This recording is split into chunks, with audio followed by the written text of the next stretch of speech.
A very good morning and welcome all of you to the daily news analysis for 11th of February 2025 with me Jatin Verma. Why lawbreakers are allowed to be lawmakers? Is it the travesty of justice in our country that the same politicians who themselves break the law are making law in our country? This is going to be our first issue of analysis. Then the allocations in budget for the judiciary related schemes, for the justice related schemes are going down. This is going to be the second issue. Third issue is death penalty cases are at an all-time low. The cases are high, but the punishment awarded amounts to zero. It amounted to zero this year as well because of the Supreme Court's rarest of the rare crime cases doctrine. That means the death penalty would be awarded in the rarest of the rare crimes. 1980 was the year when in Bacchon Singh versus State of Punjab, Supreme Court had allowed death penalty as constitutional practice. But for the two consecutive years, 2023 and 2024, there was no death penalty awarded by the Supreme Court. We will study why this issue. As per various reports, India has been criticized for still continuing with the derogatory, with the inhuman practice of death penalty by hanging. But our Supreme Court is setting a new record. Even though death penalty remains on statute book, the Bharatiya Nyaya Suraksha Sanhita, the new in the code, the Indian Penal Code that is there, it is still retained, but it is not being given to the people because of the rising threshold of rarest of the rare cases of Supreme Court. So these two news articles are there. Then the third one is under Article 200. Don't you think that if the governor is sitting over the bills, why shouldn't the governor be made to give reasons? Are we in an autocratic rule or are we in a democracy? Democracy means rule of law. Constitution, written constitution means rule of law. But under Article 200, Governor of Tamil Nadu sat over the bills for 3 years and did not give any reason. Like we have to give reasons for issuing of ordinances. Similarly, we should give reasons for non-signatures, for not appending his signatures on the bills by the governor. So these issues we are going to see today. 3-4 issues of news. Then renewable energy. India is becoming a victim of its own renewable energy success. How? Solar energy, the success story that India is weaving, is leading to its own non-achievement of these targets. Now, these are the articles that we are going to see in today's news analysis. PDF you can download from the Telegram channel, the link of which is given in the description box of this session itself, guys. Now, if there are any doubts, put them in the comment section. There are going to be some questions also. So the first heading, how can convicted persons become lawmakers? How can lawbreakers be allowed to be lawmakers? Supreme Court is dealing with the case of lifetime ban on convicted politicians. I told you in the previous news analysis also, what is the difference between accused and convict. If a sessions court or if a district court awards a punishment to a tainted politician, but if the politician goes to the High Court and files a petition and gets a stay on the execution of the order of the lower court, then that politician is considered to be convict but on stay. I mean, his sentence has been stayed. He would not be jailed. So he can still continue to be a parliamentarian, lawmaker, be it an MLA or member of parliament. This is the tragedy of our Qanun or the law system in India, that many politicians, even the GDP of India is not rising as much as the number of tainted politicians in our Lok Sabha, in our Rajya Sabha and in state legislative assemblies. Have a look at the number 2004. 24% of MPs were there with the pending criminal cases. Then number rose to 30%, 2009. 2014, 34%. 2019, 43%. And not to your surprise, the number is even higher for 2024 Lok Sabha elections. Number of MPs with pending cases. And these cases are not of petty nature. These cases are murder, crime against women, atrocities against scheduled caste and scheduled tribes. These type of crimes are pending. Still, they are allowed to continue as lawmakers. Justice J.S. Verma committee appointed in the aftermath of Nirbhaya rape case in 2012 said that it is a clear case of conflict of interest. when the politicians with the taint on their kurta, even though it is khadi kurta of Gandhiji's era, but still if the taint is there, if the black spot is there, they should not be allowed to continue. This is what Justice J.S. Verma committee had said in 2012 while the new laws were framed to punish those who commit crime against women. We see the Wrestlers Federation president is allowed to continue, even though we see the wrestlers not allowed to go for the Olympics competition. So this is the tragedy. We penalize our sports, we penalize our young capable citizens or sports persons, but we protect our tainted politicians. Be it BJP or Congress or Aam Aadmi Party, cutting across political party lines, this phenomena of fielding the candidates, be it Bihar, be it Patna, be it UP, any state you name, this trend is continuing. Bahubalis are able to win on the basis of their bal, on the basis of their force of power. We see voters being intimidated by the candidates who are having criminal record. In India of today, FIR is considered to be another certificate for you to be eligible to contest elections. This is the state of affairs. Even as the Supreme Court is dealing with this matter, Ministry of Law, Union Ministry of Law has said that politicians are not subjected to the service conditions like that of a government employee.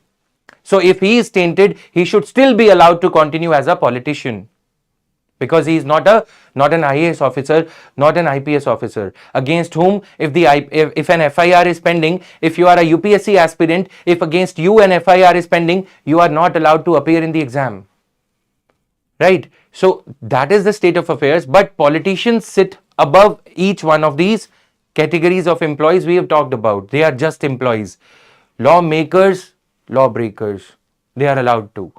Let's talk about the Lily Thomas case 2013, in which Supreme Court said that if a person has been convicted by the court, even though he hasn't filed the stay order, he hasn't got any stay order from the High Court, he would still have to resign from his position or he can still be arrested. That means Section 8(4), let me tell you the facts around it. Section 8 Clause 2, 8 Clause 3 of Representation of People's Act 1951 says that if a person is convicted for 2 years or more than 2 years, then he would be under a ban for another 6 years from the date of his conviction.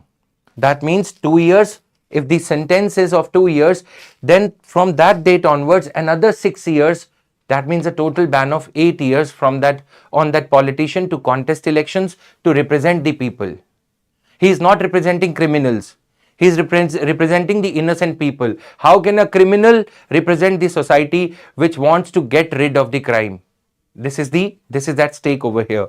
Second ARC said that criminalization of politics is leading to politicization of crime, which in turn is leading to an anarchy, an established order which is not compliant with law and order. So this is at stake over here. Now coming here, this is the number of cases.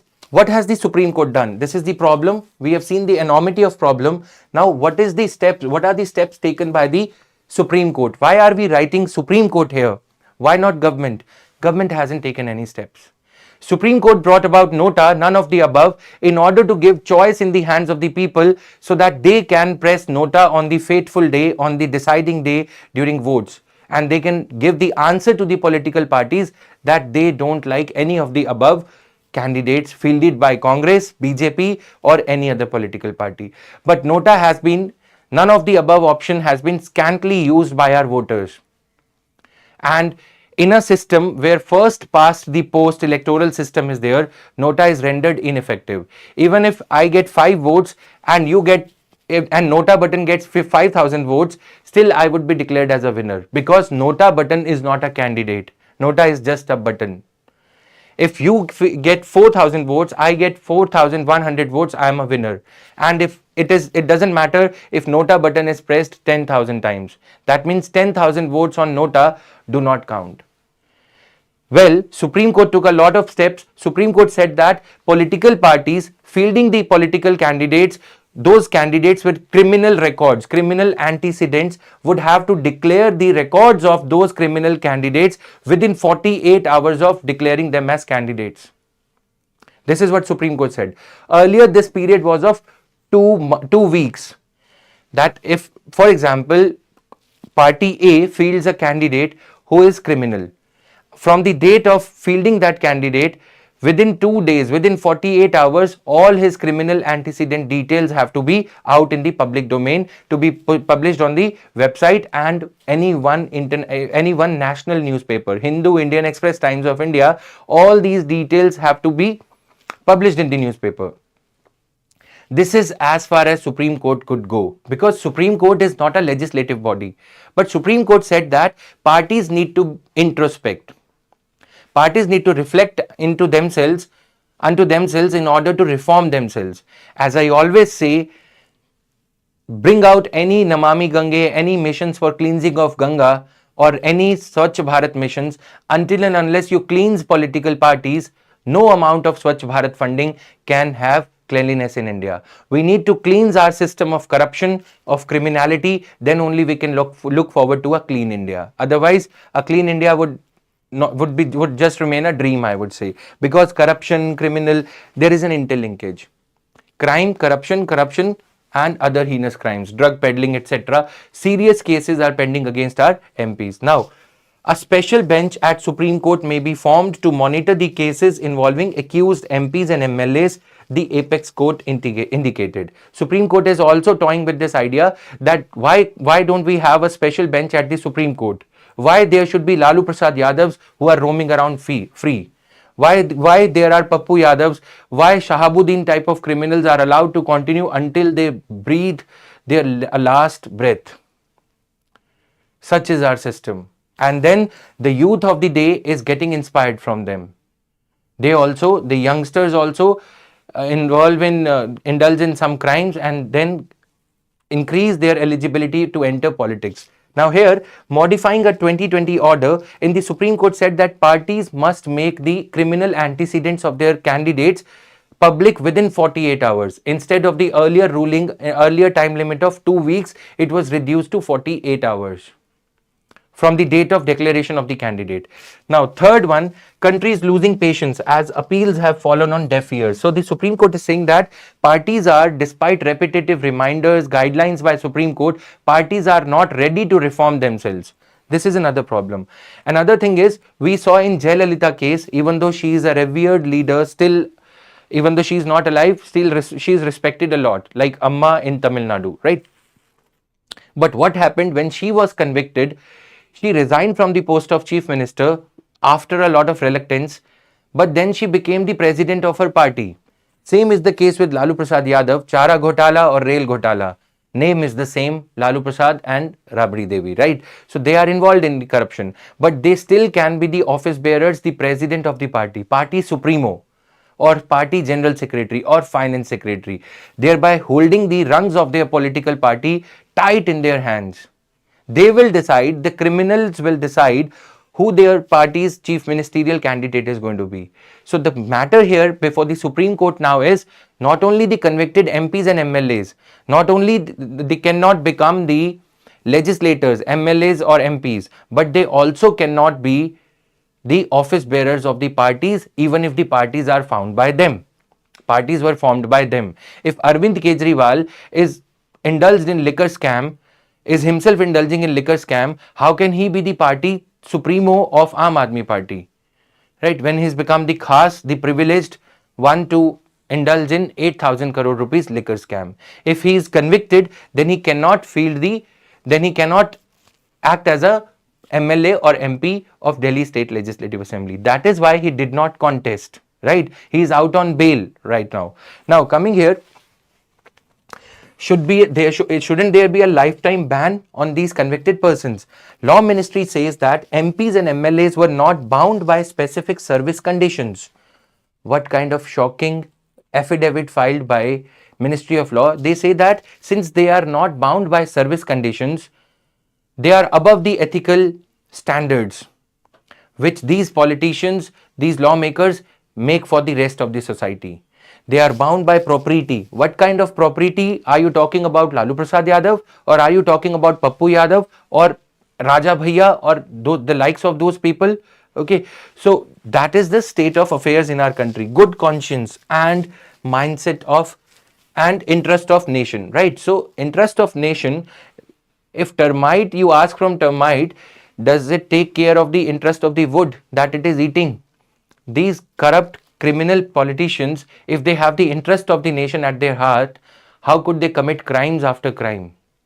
One crime can happen because of political vendetta, because of the, if BJP comes to power, cases would be filed against Congress leaders. If Aam Aadmi Party comes to power, cases would be filed against BJP leaders. Or if BJP comes to power, Aam Aadmi Party leaders would be in jail. This is called as political vendetta, the revenge taking. 1-2 FIRs could be there for demolishing public property, etc., etc. But indulging in crime of rape, etc., and repetitively extortion, rangdari, these type of matters are pending against these politicians who are continuing to be the MPs and MLAs. So this is the serious problem. Now coming to section 8, this is something you need to memorize. Section 8(1) says that offences relating to promoting enmity. Section 153 IPC, in the old IPC, promoting enmity, hatred, or generating hatred between two sections of society or any sections of society. If anyone does that, he or she would be punished and would not be eligible. And if somebody is booked under Prevention of SC/STs Atrocities Act, then Untouchability Offences Act type of acts, if somebody is convicted under, even if for one day, for that 2 years limit is not there, because these are serious crimes. Dowry Prohibition Act, prohibition of sati. So those acts, even if some person is convicted for, arrested for one day, that person is not eligible. Okay. Now section 8 clause 3 says that an offence with a sentence of imprisonment for not less than 2 years. If anyone is booked for not less than 2 years for any offence, he or she is ineligible for 6 extra years to contest elections. He would be rendered ineligible. Section 8 clause 3 of RPA. Now in Lily Thomas versus Union of India case, Supreme Court took an important step. It diluted section 8(4) of the Representation of People's Act, which allowed the convicted legislators, MLAs and MPs to continue holding the office while their appeals are pending. Even their appeals before the high courts are pending, they can still continue to hold their office of MP or MLA. This meant that even if an MP or MLA was convicted of a crime, they could remain in power until the higher court upheld the conviction. So that means, let me add a slide for explanation over here. In the district court,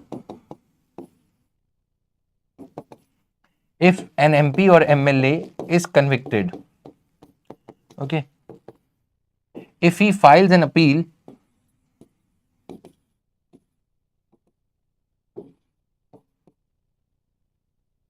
in the high court, then he can continue. He can still continue. Okay. He can continue to occupy the office. He can continue as MP or MLA if just an appeal is filed.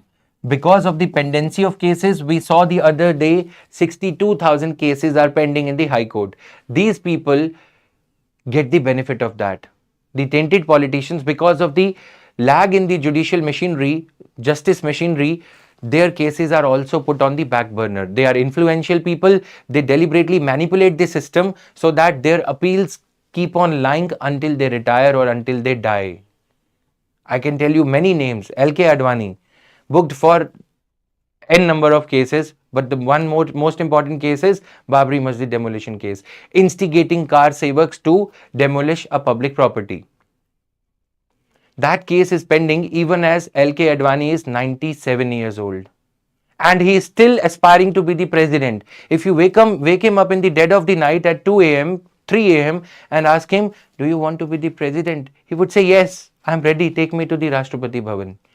This is the state of affairs, right? The aspirations. Now, if a conviction has been granted, let's say High Court appeal is decided and conviction is decided, if this person files an appeal in the Supreme Court, they can hire good lawyers. then also he can continue because appeal is pending. That is why the Supreme Court said that why not have a system where a special bench of the Supreme Court may be formed to quickly dispose of these cases of criminal politicians.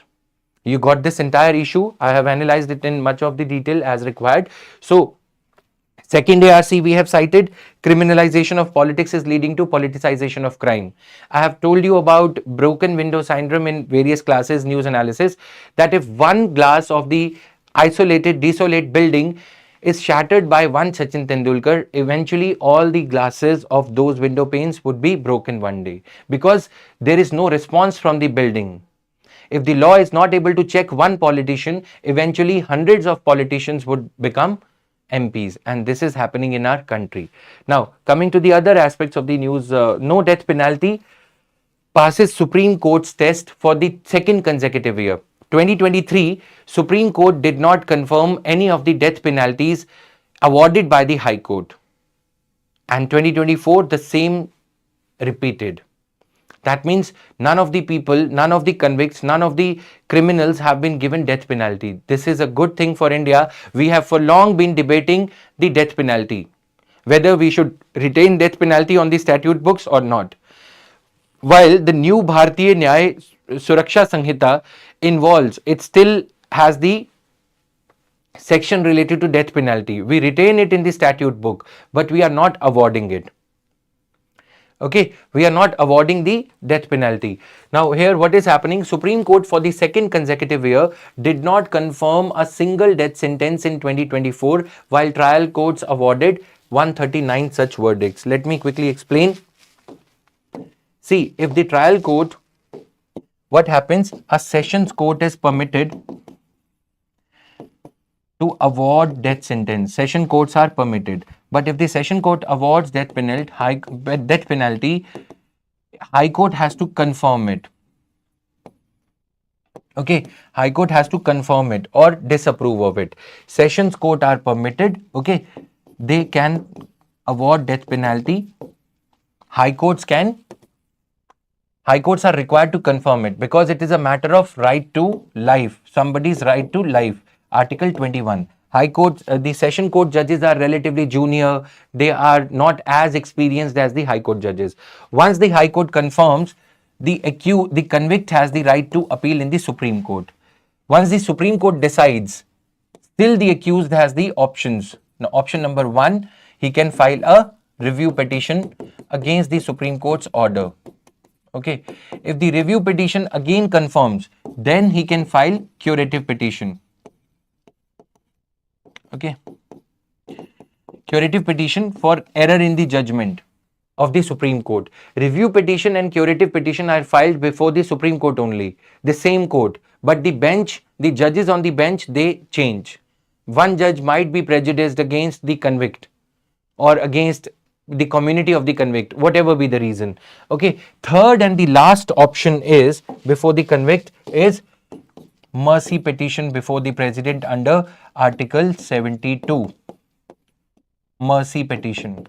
So this is the journey of a convict who is accused, who is given the death penalty as a sentence. Okay, so Supreme Court has, even though the number of cases filed by the Sessions Court, number of cases where death penalty was avoided by the Sessions Court was higher than the previous year, still the threshold of the Supreme Court in accepting it has gone up. Rarest of the rare doctrine, rarest of the rare crime doctrine. That means if any crime which shakes the conscience of the society, that crime will only be awarded, that criminal would only be awarded death penalty. Rarest of the rare doctrine was laid down by the Supreme Court. Now, how has the Supreme Court acquitted or reduced the sentence of death penalty which was confirmed by the High Court? This year it was 2024, it was 9 cases. High Court confirmed the death sentence. Supreme Court went into the life conditions of these convicts. Supreme Court creates a balance sheet which is called as aggravating circumstances. The circumstances which aggravate the reason for giving death penalty, for confirming death penalty, and then degrading circumstances.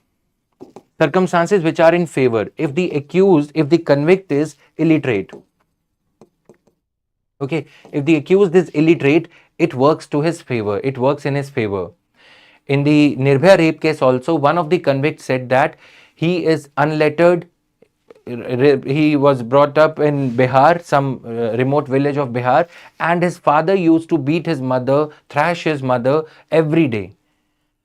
So that is why the tolerance level of crime in his mind, in his psyche, was higher than the normal human beings.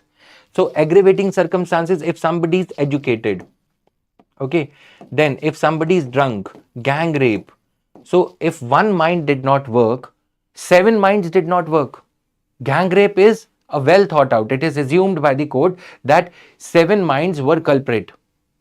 One mind at least could have stopped the rest of the 6. So gang rape works to the disadvantage of the convict. This is how the Supreme Court prepares a kind of balance sheet, a kind of account of what circumstances warrant the death penalty to be confirmed and what are the circumstances which warrant the death penalty to be reduced to life imprisonment.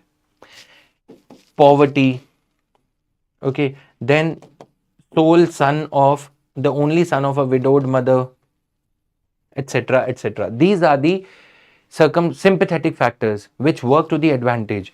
Now here, if you see, economically vulnerable, 74% of those who were awarded death penalty were economically vulnerable. Then backward, okay, 76% belong to minority religion, etc. Okay, so did not complete even secondary education. So these factors work to their advantage, and Supreme Court says that death penalty abolition or non-abolition is the prerogative of the parliament. It is the job of the parliament. But if it is there, if the death penalty is there, Supreme Court will observe its own laid out doctrine of rarest of the rare crimes to confirm it or not to confirm it. Okay, so this is there. Now coming to the third issue, we are a country governed by rule of law, but sometimes reading the news clippings like these, the headlines like these, makes me believe that we still have kings in the form of governors. The little kings, but they are all powerful. They are like the rajas of the state. Bill duly passed by the duly elected State Legislative Assembly of Tamil Nadu was not approved by, was not signatured by the governor, assented to by the governor. Not for 1 month, not for 2 months, not for 12 months, 3 long years. And the governor did not even think it right to give the reasons for sitting over the bills. Supreme Court has refined the jurisprudence around ordinance. When an ordinance is promulgated by the state government, by asking the governor to promulgate the ordinance, there has to be statement of objects and reasons as to why the ordinance is required. Even as the session parliament, the state legislative assembly is not in session. But when the governor is sitting over the bill, there are 2 problems. Withholding the assent to bill, number 1, does not have any time limit. I believe personally that Supreme Court can lay down a time limit for the governor to decide within 3 months or 6 months whether he is signing the bill or he is returning the bill. In case he returns the bill, State Legislative Assembly will get an option to repass the bill. Then it would be obligatory for the governor to sign on it or reserve it for the president's consideration the way he thinks fit. But at least an option to repass the bill will open for the State Legislative Assembly. Here in this case, what is happening is he is sitting over the bill, and as per Article 200, he is not even required to give the reasons for not signing the bill. This matter has come up before the Supreme Court through the Tamil Nadu and R.N. Ravi, the governor issue around the state universities bill, which the state had passed 3 years back. Then it passed again, and finally when it passed again, the governor referred the bill to the president's office after 3 years delay. So now Supreme Court is likely to, it's my hunch only, it's my guess only, even though case is sub judice, so Supreme Court is likely to declare that statement of reasons is to be given by the governor within 3 months if he decides not to sign the bill, if he withholds his assent to bill. Number two is this is the problem, that reasons are not required. Number one is there is no time limit on the governor. Number two is reasons are not required from the governor's office as to why is he not signing the bill. Even though problem number one, the time limit, fixation of time limit by the Supreme Court would be too far-fetched, would be like a instance of judicial overreach. If the Supreme Court gives the time limit, puts the time limit on the governor's office. Second is doable. You do it, Supreme Court is not drastically amending any provisions. All that Supreme Court is requiring is that if you are sitting over the bill for more than 3 months, at least give the reasons. If you do not give the reasons, then state is obligated to, or state is free to come to the court. Okay, so this is there, summarizing this issue quickly. Supreme Court questioned the long silence of the Tamil Nadu governor spanning months to years to the state bills. So this is all we have been studying day after day. As the case is evolving, as the case is proceeding, I am highlighting the issues that are pointed in the Supreme Court's hearing, because from here the questions can be framed. I have seen many a times that questions are framed out of these type of hearings, okay, which may not be, the answer to which may not be given in your beloved book M. Lakshmikant, lying in front of me only. So these questions are framed out of the day-to-day proceedings of the court. The grey areas of the law are highlighted in these proceedings, which might or might not reflect in the ultimate judgment. But you should have better clarity. You will gain better clarity when you are reading them or listening to them or analyzing them on a day-to-day basis. Now, coming to the third issue, center's allocation for justice-related schemes fluctuate. The same pattern, that the allocations are good in terms of crores of rupees being allotted, but the money is not being spent. We have seen this over the last 1 or 2 budgets, that even though funding for some programs of the government sounds to be, it is presented to be very good, an incremental increase over the previous year's budget. But when it comes to actual spending, the government agencies are not being given funds on time. The ministries are not releasing the funds on time to the state governments. And same appears to be the case with government's funding for justice related schemes. Prison reform you talk about, crime and criminal tracking network system, okay, crime and criminal network tracking system, so CCTNS. Now the government has come up with the Bharat Pol, Ministry of Home Affairs. So for these programs, funding is there, but it is not released.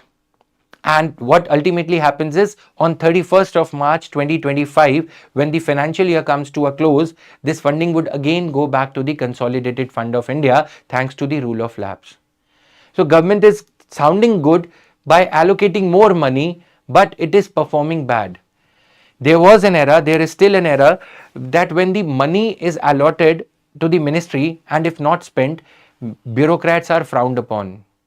Bureaucrats are looked at as incompetent because they are not able to spend the money. That means they are not able to perform. But now we are in a different era, that to cut down on the expenditure, government is allotting money, but deliberately it seems it is not spending it, right? So this is there. Now, the central government has consistently reduced the budget allocations to certain justice related schemes and projects since 2019, shows the recently released India Justice Report 2025-2026. That is why the backlog of cases in judiciary, judicial infrastructure is not there. So modernization fund for the state police forces, even as the terrorists and the petty criminals have modernized from a katta to full-fledged gun. Okay, the modernized versions of the guns imported from various parts of the world. But our constables are still roaming around with those lathis. Don't you think that modernization of police fund should have been spent, formed to assist special projects and schemes that would upgrade the infrastructure of state's police force? Scientific investigation needs to be there for India to sign something, for India to ratify something we've already signed, United Nations Convention Against Torture. Why do police have to resort to third degree torture? There is a saying in Punjab that we'll read out the IPC section, CRPC section in English. We'll explain it to you in Hindi. And still if you do not understand, we'll apply the Punjabi Tariqa, the Punjabi way of Punjab police to extract the truth out of the accused. So third degree torture comes from there. because of lack of scientific investigation methods with the Indian police. What are the scientific investigations? Forensic labs. Recently, Minister of Home Affairs, Union Minister of Home Affairs launched, they unveiled 70, I think 24 mobile forensic labs so as to prevent the saga as that happened in Arushi Himraj murder case, Noida, right? So that scientific investigation can happen. The forensic samples could be collected from the site of crime right away. That kind of modernization is required. Otherwise, there will be many talwars acting as dentists in Tihar jail without a proof whether they have actually committed the crime or not. And the actual culprit, actual criminal is roaming around, maybe within the population itself, within the society. Now, 900 crore rupees were allocated in financial year 2019, which got reduced to 780 crore rupees for 2021. In financial year 2026, it has come down to 587 crore rupees. It seems as if funds have been spent, but police forces haven't been modernized. State police forces, they haven't got modernized. Or if they have got modernized, only in the 4 metro cities of India, Bengaluru, Chennai, Delhi, Mumbai. Add 5, Kolkata, doesn't seem to be modernized. RJ car case and other crimes that are happening there, right? Now, overestimation in the budget estimates and drastic downward revision in the revised estimate. 780 crore that was budgeted here, actual spent was 106 crores. So that means you allocate 780 crore rupees for the state government's police modernization. But ultimately, those funds are not given to the states and they come back to the central government, the union government again, and the consolidated fund of India. So this is the state of affairs. So only 20 to 25% of the budgeted money is actually being spent. Okay, so this is all data. Modernization of forensic capacities launched to improve forensic testing infrastructure and addressing the shortage of forensic scientists. Modernization of prisons fund. Our prisons are working around 122% of their capacity. That means if 100 prisoners could be lodged in that prison, 22 are there. In some jails, it is 63, 163 the capacity, over lodging of prisoners. If that is the case, then jail itself becomes a den of further crimes. They intermingle heinous criminals who have committed heinous crimes. They are jailed with the ones who have committed petty crimes, as depicted in various Netflix movies and series that are there. That they get hardened they become hardened criminals because of being placed in the same cell as another hardened criminal, right? So this is there. Now, schemes related to the judiciary, these have seen optimal utilization of funds over the past few years. For example, NALSA, the funds allocated to NALSA within the range of 150 to 2 crore rupees they have spent. NALSA is for affordable legal justice, for free legal aid, right? So they have spent. Now, NALSA has reported 100% utilization of the budgeted amounts for all the years between 2018-19 to 23-24. Now, schemes related to judiciary here, the fund for development of infrastructure facilities for the judiciary. The other day, we came across a news article in which it was said that the judges, the district level judges, the session judges, the junior judges, there are no houses to house them. And we see in various court buildings in India that as the monsoon comes, many of the files are getting drenched in rain. Many of the roofs are seeping. Still, we don't care about it. Okay, so that is however, it has seen a decrease in the allocation from 1123 crore rupees, modernization of infrastructure facilities. The new court complexes have to be made. Computerization at the district level has to be done. Okay, then e-hearing. In Delhi courts, sessions court or district courts, we see chief metropolitan magistrates sending e-summons and hearings are also happening through the virtual mode, right? Like Zoom Meet, etc. But for the states like Punjab, Haryana, outside Delhi, I mean, no such processes in the implementation even, right? So, the complete gloss over of the state of affairs of lower level judiciary in other states. The CJI D.Y. Chandrachud, while retiring, said that the female judges metropolitan magistrates or junior level judges, they don't have a separate toilet. They don't have a toilet attached to their judicial chamber. They have to walk up all the way to the common toilet in some of the toilets, in some of the court complexes. So no separate toilet for judges, female judges. That is the state of affairs at the lower, in the lower rungs of our judiciary, even as the funds are getting reduced. Perhaps we can't blame Nirmala madam for everything. Where should they get the funding from, at least, right? So that is the problem. Now this problem, solar panels, the cost of, I'm quickly summarizing it. The cost of solar generated energy is coming down. Earlier it was 5 rupees, now it is 2.5 rupees per unit. And it is expected to come down to 1.9 rupees per unit, because of which India is becoming a victim of its own success in terms of renewable energy generation target. 40 gigawatts is the target. If the rate per unit of generated solar energy is so low, then new investment by the private companies is falling down. Earlier they were getting 5 rupees per unit, so they were keen on investing more. If I invest 500 crore rupees, I am getting 5 rupees per unit.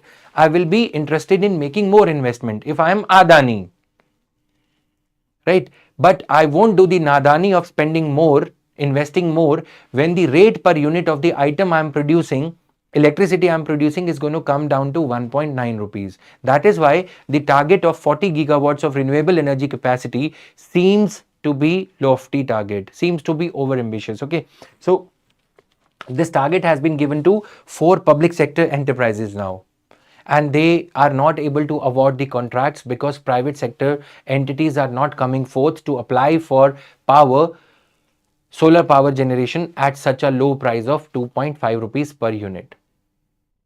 With this news article, we end the session for the day. These are the news articles that we've analyzed, and you can quickly go through them. My humble suggestion to you would be, even if you have to pause the video, even if you have to pause the session, make notes out of it. Your notes would be summarized in just one page. Okay, one page notes you have to make out of it, so that you at least retain the crux of whatever we have discussed. Okay, so that is all. PDF will be shared quickly in this of this DNA session in another 2 minutes. That's it. Thank you guys. Keep studying, keep rocking, keep studying hard. This is the only chance you've got in your life to take your family's journey, to take your family's destiny out of the trap of middle class. I'm not saying you become rich, you become corrupt, but the status that comes with the civil services, the tag of being educated, being aware, being that officer, that is the chance you've got only once in your life. Maybe people before you in your family wouldn't have gotten this chance. People after you won't get this chance, because if you won't make it, then your family would not send anybody else. Your younger sister, brother, etc. won't get the chance to make it. So make it happen this year. Give your 100%, whatever energy, whatever resources are there at your disposal, make the best use of them and keep studying every day. Okay, and as I always say, make a plan. Without plan, it's going to be a bus without a route plate, and a bus without route plate is boarded by anyone. Everyone in your family, your relatives would eat your time if you don't have a plan that you're going to study what at what time. With that, I take your leave. We'll meet again. Thank you. Bye-bye until then.